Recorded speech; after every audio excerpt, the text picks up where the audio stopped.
नमस्ते। कभी सोचा है कि भारत का जो नक्शा हम आज देखते हैं, क्या वो हमेशा से ऐसा ही था?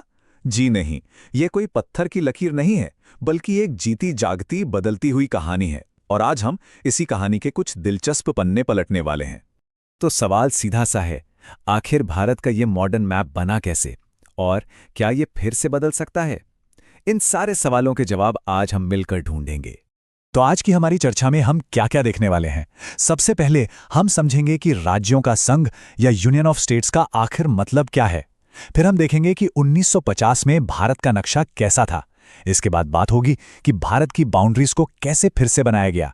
हम ये भी जानेंगे कि स्टेट्स और यूनियन टेरिटरीज में क्या फर्क होता है। और आखिर में हम देखेंगे कि वो कौन सी शक्ति है जो इस नक्शे को बदल सकती है। तो चलिए शुरू करते हैं। इस पूरी कहानी की जो बुनियाद है वो है हमारा संविधान, क्योंकि भारत का नक्शा कैसा होगा, कैसे बनेगा, कैसे बदलेगा, ये सब कुछ हमारे संविधान में ही लिखा हुआ है। तो संविधान का जो आर्टिकल 1 है वो बिल्कुल साफ कहता है, इंडिया यानी भारत राज्यों का एक संघ होगा। अब देखिए, ये सिर्फ एक लाइन नहीं है, ये हमारे देश की पूरी पॉलिटिकल बनावट की कह सकते हैं कि नींव है। और यहीं पर एक बहुत दिलचस्प बात है, हमारे संविधान में यूनियन यानी संघ शब्द का इस्तेमाल किया गया है, फेडरेशन या महासंघ का नहीं। अब सवाल उठता है कि इससे क्या फर्क पड़ता है। फर्क बहुत बड़ा है। इसका मतलब ये है कि भारत जो है वो राज्यों के बीच किसी अग्रीमेंट का नतीजा नहीं है, और इसीलिए किसी भी राज्य को देश से अलग होने का कोई अधिकार नहीं है। ये एक अटूट रिश्ता है जो तोड़ा नहीं जा सकता। अच्छा, तो अब थोड़ा टाइम में पीछे चलते हैं। साल 1950 जब हमारा संविधान लागू हुआ, उस वक्त भारत का नक्शा कैसा दिखता था? यकीन मानिए, आज के नक्शे से बहुत बहुत अलग और काफी कॉम्प्लिकेटेड था। उस समय पूरा भारत 4 अलग अलग तरह की एडमिनिस्ट्रेटिव यूनिट्स में बटा हुआ था। पार्ट ए में थे ब्रिटिश इंडिया के प्रांत, जैसे कि बॉम्बे, मद्रास। पार्ट बी में थीं हैदराबाद और मैसूर जैसी बड़ी बड़ी रियासतें। फिर पार्ट सी में दिल्ली और कुर्ग जैसे चीफ कमिश्नर के प्रांत थे। और आखिर में पार्ट डी, जिसमें सिर्फ अंडमान और निकोबार आइलैंड्स थे। मतलब एक तरह से ये एक बहुत बड़ी पहेली थी जिसे सुलझाना बहुत जरूरी था। और बस इसी कॉम्प्लेक्सिटी को, इसी पहेली को सुलझाने के लिए शुरू हुआ एक बहुत लंबा और ऐतिहासिक सफर, भारत के नक्शे को फिर से बनाने का। इसी को हम राज्यों का महान पुनर्गठन कहते हैं। और ये जो बदलाव का दौर था ये दशकों तक चला। सोचिए, 1953 में भाषा के आधार पर पहला राज्य बना आंध्र प्रदेश। फिर 1960 में बॉम्बे को महाराष्ट्र और गुजरात में बांटा गया। 1966 में पंजाब का पुनर्गठन हुआ और हरियाणा और चंडीगढ़ बने। और ये सिलसिला ये तो हाल ही में मतलब 2019 तक चलता रहा, जब जम्मू और कश्मीर को 2 अलग अलग यूनियन टेरिटरीज में बांटा गया। तो सवाल ये है कि आखिर इन सारे बदलावों के पीछे सबसे बड़ी वजह क्या थी? जवाब है भाषा। जी हाँ, लिंग्विस्टिक आइडेंटिटी। लोगों की एक बहुत मजबूत मांग थी कि जो लोग एक जैसी भाषा बोलते हैं उनका अपना एक अलग राज्य होना चाहिए। इससे उनकी संस्कृति और पहचान को बल मिलेगा। आंध्र प्रदेश इसका सबसे पहला और बड़ा उदाहरण था। और बस इस एक कदम ने एक पूरी लहर शुरू कर दी। इसके बाद ही मराठी बोलने वालों के लिए महाराष्ट्र, गुजरातियों के लिए गुजरात और मलयालम बोलने वालों के लिए केरल जैसे राज्य बने। अब बात करते हैं नॉर्थ ईस्ट इंडिया की। वहां का नक्शा भी कुछ इसी तरह धीरे धीरे बना। जैसे 1963 में नागालैंड को असम से अलग करके एक राज्य बनाया गया। फिर 1972 में मणिपुर, त्रिपुरा और मेघालय को भी फुल स्टेटहुड यानी पूर्ण राज्य का दर्जा मिल गया। और ये प्रोसेस आगे भी चलता रहा और धीरे धीरे वो नॉर्थ ईस्ट बना जो आज हम नक्शे पर देखते हैं। अच्छा, भारत के नक्शे पर हमें सिर्फ राज्य ही नहीं दिखते, एक और खास चीज है, वो हैं केंद्र शासित प्रदेश, जिन्हें हम यूनियन टेरिटरीज या यूटीज कहते हैं। तो चलिए अब जरा ये समझते हैं कि एक स्टेट और एक यूटी में आखिर फर्क क्या होता है। देखिए, सबसे बड़ा और बुनियादी फर्क गवर्नेंस का है। राज्यों की अपनी चुनी हुई सरकारें होती हैं, अपने मुख्यमंत्री होते हैं, वो केंद्र के साथ पावर शेयर करते हैं। वहीं दूसरी तरफ जो यूनियन टेरिटरीज होती हैं, उनका प्रशासन, उनका एडमिनिस्ट्रेशन सीधे सीधे केंद्र सरकार यानी सेंट्रल गवर्नमेंट के हाथ में होता है। यही इन दोनों के बीच का सबसे मेन डिफरेंस है। लेकिन इसमें भी एक मजेदार ट्विस्ट है। भारत में 3 यूनियन टेरिटरीज ऐसी भी हैं, पुडुचेरी, दिल्ली और जम्मू कश्मीर, जिनकी अपनी विधानसभा, अपनी लेजिस्लेटिव असेंबली है। मतलब यहां भी चुनी हुई सरकार होती है, तो इन्हें एक हद तक खुद शासन करने का अधिकार मिला हुआ है। चलिए अब कहानी में घूमकर वापस वहीं आते हैं जहां से हमने इसे शुरू किया था, उस संवैधानिक शक्ति पर जो भारत के नक्शे को बदलने की पावर रखती है। तो ये शक्ति आती है संविधान के आर्टिकल 3 से। ये आर्टिकल हमारी संसद को यानी पार्लियामेंट को बहुत ही असाधारण पावर देता है। संसद क्या क्या कर सकती है? वो एक नया राज्य बना सकती है, किसी भी राज्य का एरिया कम या ज्यादा कर सकती है, किसी राज्य की बाउंड्रीज बदल सकती है, और तो और किसी राज्य का नाम तक बदल सकती है। और सबसे जरूरी बात यह है कि ये सब करने के लिए संसद को उस राज्य की परमिशन की जरूरत नहीं है। ये काम सिर्फ एक सिंपल मेजॉरिटी से हो सकता है।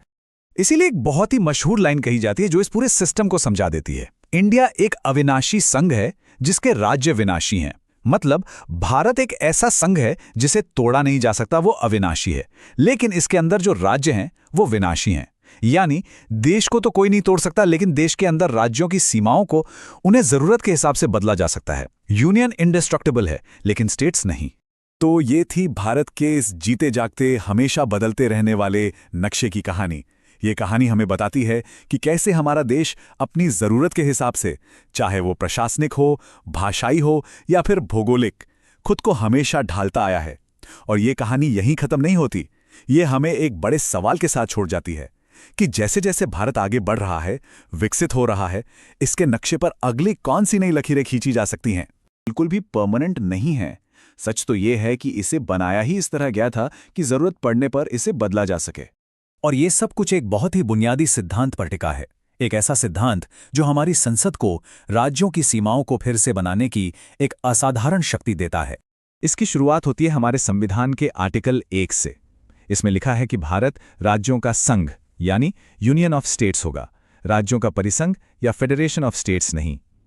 और ये सिर्फ शब्द नहीं है, इनका मतलब बहुत गहरा है, जिसे संविधान बनाने वालों ने बहुत सोच समझकर चुना था। Doctor B.R. अम्बेडकर ने इसे बड़े साफ शब्दों में समझाया था। देखिए, 2 बातें हैं। पहली, भारत किसी अग्रीमेंट या समझौते का नतीजा नहीं है, जैसा कि अमेरिका में हुआ था। और दूसरी, जो सबसे जरूरी है, किसी भी राज्य को देश से अलग होने का कोई हक नहीं है। तो सबसे बड़ी बात क्या है? यही कि ये जो संघ है, ये यूनियन है, ये अविनाशी है, इसे तोड़ा नहीं जा सकता। ये देश एक है जिसे सिर्फ प्रशासन की सुविधा के लिए अलग अलग राज्यों में बांटा गया है। और बस यहीं पर भारत और अमेरिका में एक बड़ा फर्क आ जाता है। भारत को विनाशी राज्यों का एक अविनाशी संघ कहा जाता है। इसका मतलब है कि संघ यानी कि देश को तोड़ा नहीं जा सकता, लेकिन राज्यों को बदला जा सकता है। वहीं दूसरी तरफ अमेरिका अविनाशी राज्यों का एक अविनाशी संघ है, जहां राज्यों की सीमाओं को भी नहीं बदला जा सकता। तो सवाल ये उठता है कि हमारी संसद को इतनी बड़ी ताकत आखिर मिलती कहां से है? चलिए संविधान के उन शक्तिशाली आर्टिकल्स पर एक नजर डालते हैं। संविधान का अनुच्छेद 3 ये संसद को लगभग अनलिमिटेड पावर देता है।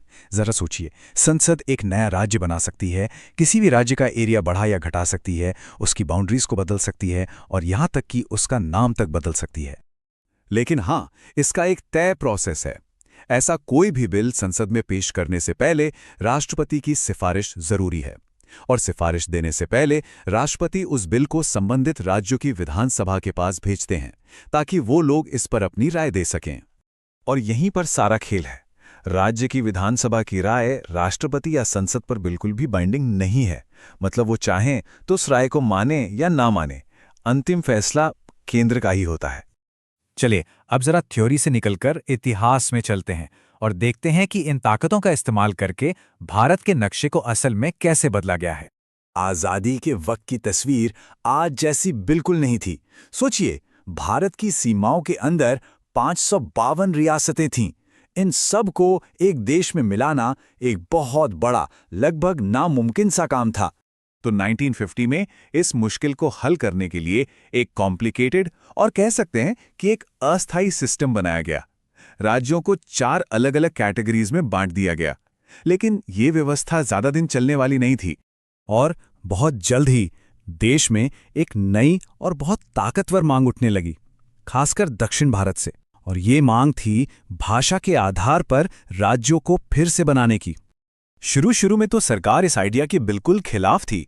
1948 में बनी धर कमीशन और जेवीपी कमिटी दोनों ने इसे देश के लिए ठीक नहीं बताया।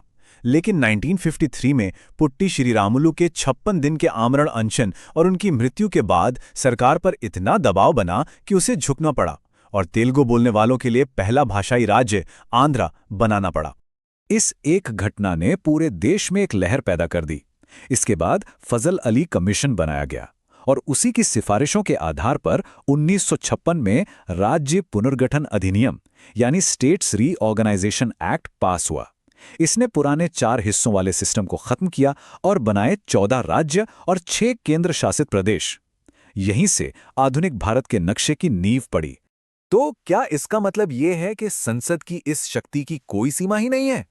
क्या वो जो चाहे कर सकती है? चलिए इस दिलचस्प सवाल को भी थोड़ा खंगालते हैं। एक बहुत ही पेचीदा सवाल उठा, क्या संसद अपनी राज्य का एरिया कम करने वाली शक्ति का इस्तेमाल करके भारत की जमीन का कोई हिस्सा किसी दूसरे देश को सौंप सकती है? ये मामला 1960 में बेरूबारी यूनियन को लेकर सुप्रीम कोर्ट पहुंचा था। यहां सुप्रीम कोर्ट ने एक बहुत ही जरूरी और बारीक सा फर्क समझाया।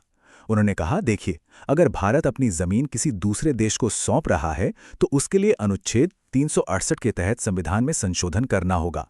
लेकिन अगर ये सिर्फ 2 देशों के बीच एक बाउंड्री के झगड़े को सुलझाना है तो उसके लिए संशोधन की जरूरत नहीं है। और असल में ऐसा हुआ भी है। 1960 में 9वें संविधान संशोधन के बाद बेरूबारी यूनियन का हिस्सा पाकिस्तान को दिया गया और अभी हाल ही में 2015 में 100वें संशोधन के जरिए बांग्लादेश के साथ कुछ जमीनों का आदान प्रदान किया गया। तो कुल मिला के बात यह है कि भारत का नक्शा कोई पत्थर की लकीर नहीं है। ये एक जीता जागता दस्तावेज है जिसे हमारे संविधान ने इस तरह बनाया है कि वो वक्त और जरूरत के हिसाब से विकसित हो सके, बदल सके। और ये हमें एक बड़े सवाल के साथ छोड़ जाता है। जैसे जैसे भारत की डेमोग्राफी, इकोनॉमी और पॉलिटिक्स बदल रही है, क्या हमारा नक्शा भी उसी तरह बदलता रहेगा? भविष्य में भारत आखिर कैसा दिखेगा? इसका जवाब तो खैर आने वाला वक्त ही देगा।